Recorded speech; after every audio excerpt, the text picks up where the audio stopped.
So Fallout 76 is coming out soon. Beta just came out. Did not care. Did not play it. Which is shocking because it's your favorite game series of all time. I would say so. At least I think so. It's really hard to quantify, but New Vegas is like probably my favorite video game ever. Fallout 4 and 3 are both up there. I've played a ton of Fallout 3 also because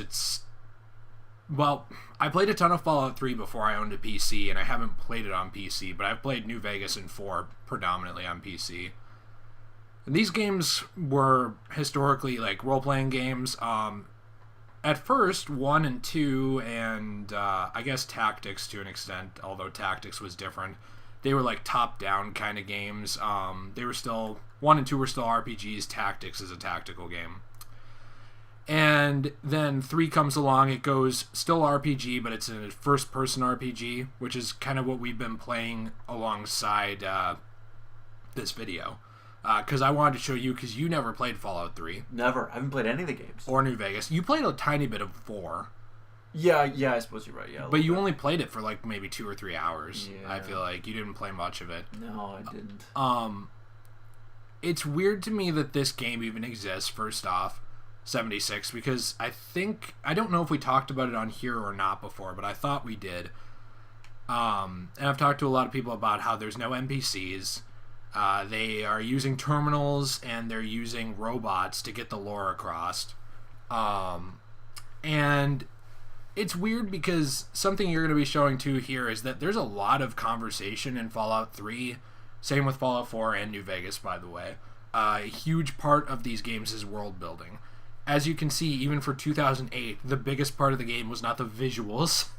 No. Especially not now, but... Well, and side note, not to interrupt, but I've heard that storytelling is a big part of this, too. Like, the story is a big part of the world, too, is that you get entrenched in the story, but obviously it's kind of exploring, too. So. Yeah, it's world building. Oh, absolutely. And the overlong... I don't know why I said that. The overwhelming, like, story of 4, like, the main story was not the best thing ever. Still interesting. 3, which we're playing, had actually a really good story. Liam Neeson, by the way, Taken. Liam Neeson, Qui-Gon Jinn? Of course. He played your father in this game. He was the voice actor of your father. Yeah. And now, there's no... there are voice actors, but, like, you go from a series where it's like, yeah, Liam Neeson is, like, the draw of this game, like, story-based, and now it's like, alright, so it's like a open world, like, whatever, it's like an FPS, like, we shoot people, like, yeah, no more NPCs. We'll get rid of them. It shouldn't be a problem, really. Oh, and by the way, world's gonna be 4 times bigger, and no NPCs though. No NPCs though. So just enjoy that, okay? Yeah, it's just weird. I don't really know like how to quantify that at all. It's just weird. I think that's a good way to put it because of their track history. Like it just doesn't. And obviously, I'm not as entrenched in the world as you are, but just looking at the games that they've made previously.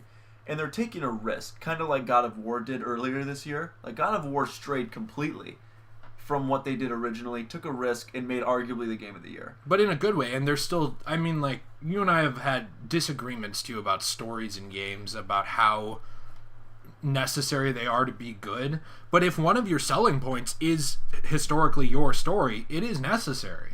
100%. Oh, that's what I mean. Like, God of War took a risk, and they weren't... the story was there, but it was a lot more focused on just combat, I feel like, with the original one. Fallout 76 is taking a risk, too, with going with this open-world multiplayer game. And God of War worked out. I don't know what this looks like based on the beta. This will have sales. Oh, for sure. I 100% know it'll be a successful sales draw. I don't know if it'll be a good game. And from what I watched of the beta, because I did watch beta gameplay... I watched a little bit with you, but I actually watched like an hour of it on my own, and it just looks like kind of like I would play it if it was free. Yeah. Or like maybe $10 or $15, $20 max, but like other than that, I don't care. Like it's not worth the money to me, and it doesn't really seem interesting. The world is kind of interesting, but like even it as like a set piece, like West Virginia, like after the bombs, to me is far less interesting than... This is the Capital Wasteland. We're in the area surrounding and including Washington, D.C. in Fallout 3. That's why it's so just annihilated, because like Washington, D.C. got leveled when the nukes went off, because that was one of the hot zones. Fallout 4 takes place in Boston. It's still really bad, but like not nearly as bad. New Vegas was hit, but like it was repaired, like in a lot of ways, and there was a lot of buildings that kept standing after. So like those were all like interesting settings. To me, West Virginia is not that interesting. Then you take out like the NPCs, which made the world more interesting, and now you're at less interesting setting, no NPCs, 24 characters per server, which is weird for something 4 times the size of an already Fallout massive 4. Landscape. Yeah, Fallout 4 was really big. They're big games, and I mean, you think about that, and your whole point is like, yeah, every time you see someone, you're going to see another user. Is essentially what it is. You're seeing another person live, and that's cool. I think that's an interesting idea, but at the same time, I feel like you want to see people pretty frequently, and I get maybe what they're going for, and actually what I heard they're going for is it's like you hear gunshots way out, say 300 yards that way. Oh, there's someone nearby. It like is kind of tense. It's like, oh, this could be a huge battle, whatever. But like at the same time, you still need life in your world. You can't just have a lifeless world and then, oh, I hear gunshots. Finally, let's go over there and hopefully something happens. One big problem with GTA Online, and it's still a fun experience, but one problem with it is that there's really no interesting like story missions going on in GTA Online. The problem is like if you take a series that has been not solely focused on, but like it has a big focus on its story, and then you divorce it from that, what do you have left? Like you can't. And something interesting, we were watching like different people's impressions on the beta who like played it for hours themselves too, because we didn't want to go into this and talk about something that we didn't play and didn't watch stuff on. So we're taking into consideration other people's opinions, our opinion on the gameplay that we watched, and the news that we know about this. And the storytelling's limited, the world is limited. Also, the microtransactions are weird because they're cosmetic, but by moving this to be completely online and like solely surrounded, you as a player are only surrounded by other players and robots and like live creatures that don't talk to you, obviously, because they're not NPCs, they're just enemies. It's like, yes, it is microtransactions that are cosmetic, but the cosmetics in a way become the gameplay. Because, like, you are trying to show those cosmetics off to other people. It's not like Skyrim mods, like with the Creation Club, where, like, you could have technically at that, one point paid, and you still can on Xbox One, and I think on PC again, too, pay for certain mods that are, like, through Bethesda, and then, like, it's just you seeing them. Like, those are, like, cosmetics and gameplay affecting things that only you care about. Right. It's not like you're buying it to impress anyone. No. They've added this weird dynamic where you're going to be wanting to spend money to impress other people, and if you don't, since it's this weird, like, there's not even going to be mods available right away on PC from my understanding either, but like yet people are modding it already, so I think it's like official mod support is not there yet, but people can do it kind of. Okay. There's a lot of weird stuff surrounding this game. Well, I guess that's what I'm confused about, and I'm obviously not as concerned as some of like the diehards, because this wasn't even like on my radar, to be honest with you. But like looking at just the way that they're going, I'd say it's disappointing, because Bethesda's always been I've heard that they get a lot of leeway with some stuff, honestly, just because of like as far as like graphics wise, but they make like really good games, and I think people are kind of trying to give them the benefit of the doubt with this game to see what they do with it. But I mean, looking at just the way that the game's been set up and like the beta, and I think it kind of brings into question too, like, are betas always a good idea? No. Because I mean, in this case, people were hyped for this game. They play the beta, and it's getting torched. People are not as excited about this game, and it's making, I've heard people say like, I never thought I would say this, but this is not a day one purchase for me. Like, I'm gonna wait. And it just goes to show you, too, that people are still dishing out games that aren't done. They're still sending games ready to ship saying, okay, send it out. We're at 90%. We're at 80%. And for this game, it doesn't even look like it's at like 80% from what we've seen in the beta. And it's just a beta, and they have... But that's the thing that's concerning. They have like 2 weeks until this game is launched. So it's like they're working against a pretty intense clock, and you're going to have a game launch. You can't delay a AAA title 2 weeks from launch right now, especially, I mean, it just doesn't, you could, but I feel like it would hurt sales a decent amount. I don't know, and maybe they should. Maybe it would help, but I think for where they are and for releasing this beta, it looks bad. The game, at least right now, and it looks bad on Bethesda because it looks like they'll be potentially releasing a game that's not done. And it was really buggy, is what people were saying. Like, there were a lot of issues. The game was crashing a lot. I don't know. The other thing is, does it even matter if the game's done if it's not good? Well, exactly. That's a good... I mean, you can have a finished game that sucks. Right. Or, like, isn't interesting. I guess I would put this more under the camp of is not interesting. And that's a great point, because there's what I've heard too. And Red Dead Redemption 2 is getting like 10 out of 10. It's a great game, and there's still some things that Rockstar needs to fix. So it's not 100% perfectly done, and that's fine. Like, there really isn't like a completely perfect video game, but no, and even if there is, there will always be that one guy in the comments section that says like, actually, yeah, I preferred Red Dead Revolver well, exactly. to Red Dead Redemption 2, and there's a reason why it was perfect, and the reason is you suck. Yeah, well, exactly. And so, I mean, like, you go and look at that, and I mean, they made a great game. Sure, there's some stuff that they can fix, but the game was ready for launch, and people love it. And there's some things that need to be touched up, sure. It's at 99% done. Not having a game done for launch is just frustrating for a consumer, because you're still paying full price for the game, and you're getting 80% of the game. Or you're not even getting the full potential of the game. And DLC is different. Like, you're getting more content later.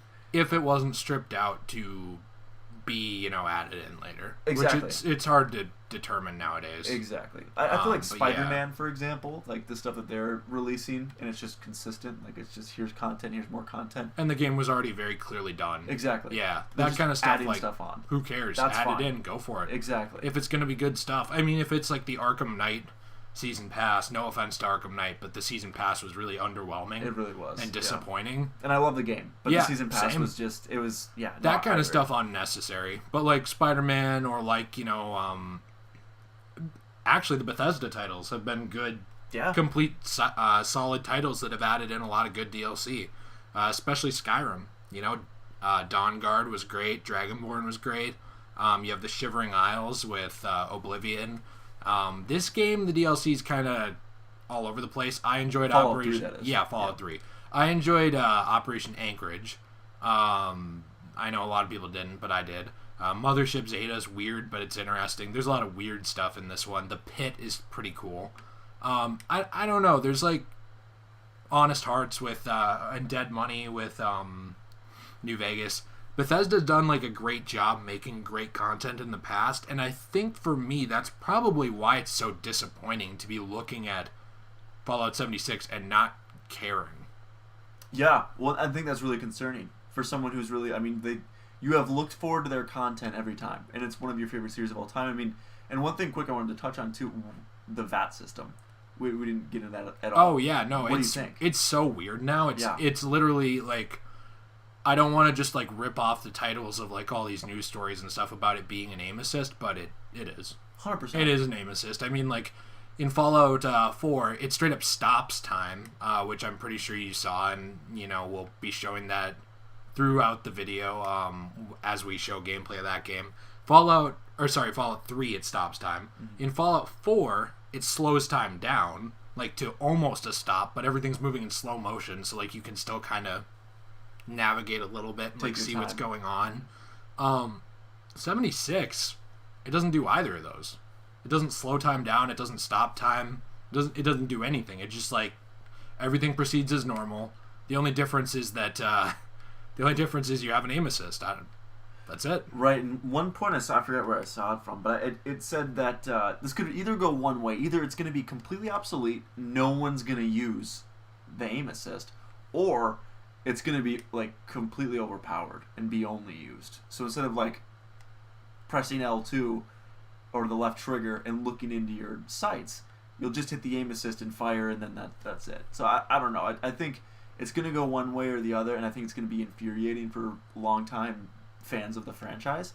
And so I don't know. I mean... But the thing is, if the existence of this game isn't already in some ways annoying to fans of the franchise, That's a good point. I don't know. I mean, because it's just frustrating. It's just frustrating, I guess. And it's not even like... I guess I could have accepted it if it was Elder Scrolls Online, where it's like, hey, there's still NPCs and quests and stuff. It's just there's, 30 other people here with you, or however many other people, on this server. Because I don't remember how many are on servers in that game, but it's more than just you. It's an online game. That'd be fine. Because, like, at least you still have, like, that interesting world building. You still have, like, the other people that you can show stuff off to. Like, hey, look at my mount. Or, like, hey, look at the weapon I have. This and that.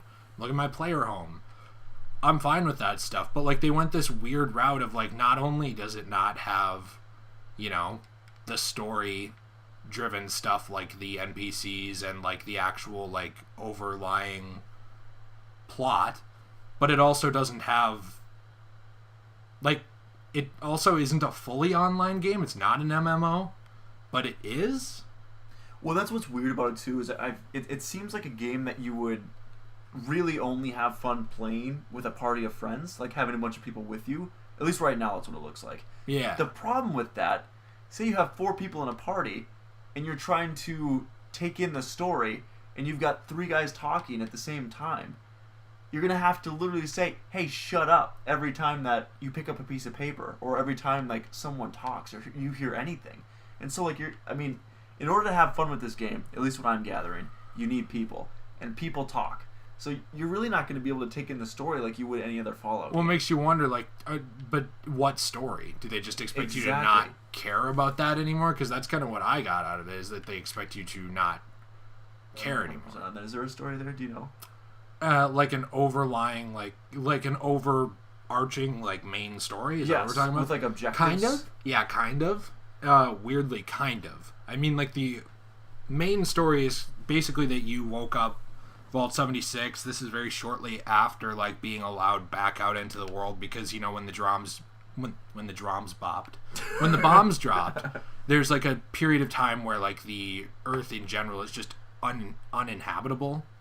That's kind of like the story of, like, just everywhere in America in Fallout, or most areas, because, nuclear radiation, you can't just go out and breathe it in and be like, oh, great, what a great day. Right. Because you just die.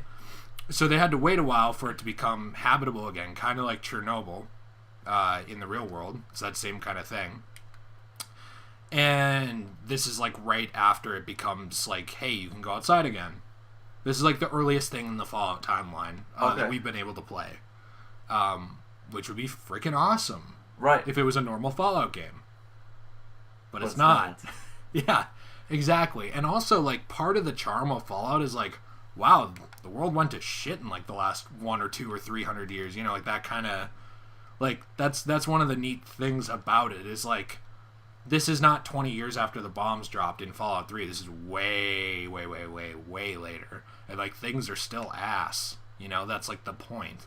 Right. And, like, how has, like, humanity, like, managed to, like, scrape by and, like, continue to claw their way on, like, living is, like, part of what Fallout is. So to just eliminate that and be like, hey, by the way, it's, 20 years later or whatever, it's just weird. There's a lot of weird stuff, and it's a shame because, like, I was also looking at the enemy design for the game. I think it's kind of dope. Like, some of the enemies are really cool. I don't remember the names of all of them, but that one, like, the Mothman, he's like a big, almost boss monster. He's really cool. There was, like, these monsters that have, like, the one huge friggin' arm. Yeah, and, like, I saw smaller that. arm. That thing was pretty cool. It kind of looked like some of the creatures from Sunset Overdrive, but really neat. There are neat creatures, and there's some returning as well, like the mosquitoes and other creatures like that. But I don't know overall, and ghouls. But overall, it's just, like, disappointing. I don't even know what else to, like, say about it. I mean, I'm disappointed. It seems like in general people are not super, like, in love with the beta. I don't know. No, it is. It's concerning, and one last thing I wanted to mention was I heard about that you can drop nukes, like, as a player. Yes.